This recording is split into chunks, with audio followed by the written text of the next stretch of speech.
On March 1st, 1991, I've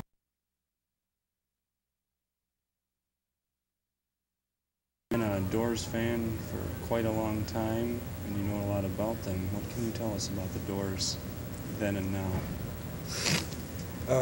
The Doors came out basically in 1967. That's when their first album was released, and the first single, "Break On Through," came out.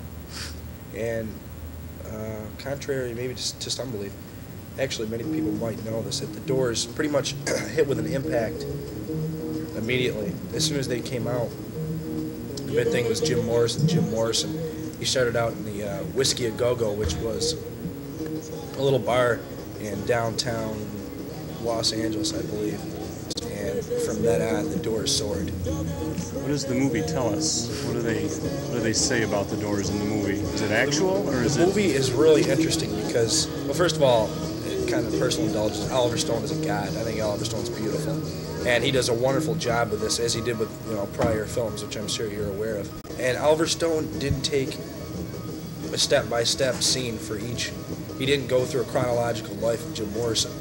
He did in some sense, but throughout the movie he kept cutting in with some symbolism, so by the end of the movie you knew what was going to happen to Jim. You knew how he lived and why he lived, and eventually what would happen to the Doors. The Doors movie, like any other movie, was definitely an art piece.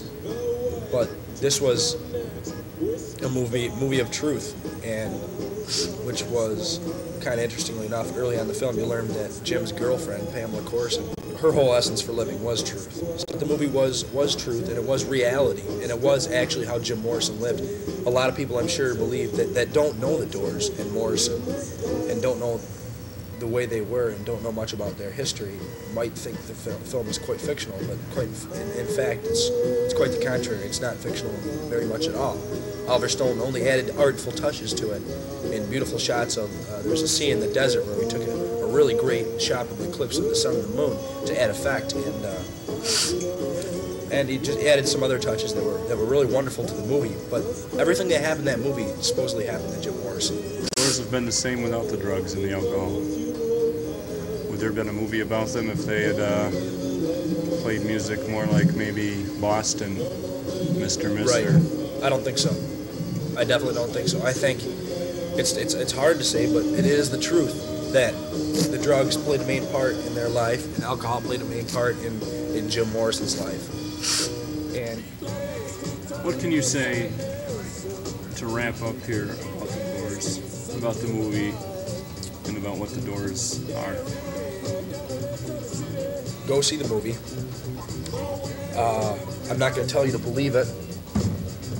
I'm going to tell you to have your own opinion of it, and think what you can of it, and understand that a lot of that things was factual, and a lot of for what Jim believed in. Maybe he was trying to tell somebody something. He wants people to live their own lives. He doesn't want people to be slaves anymore.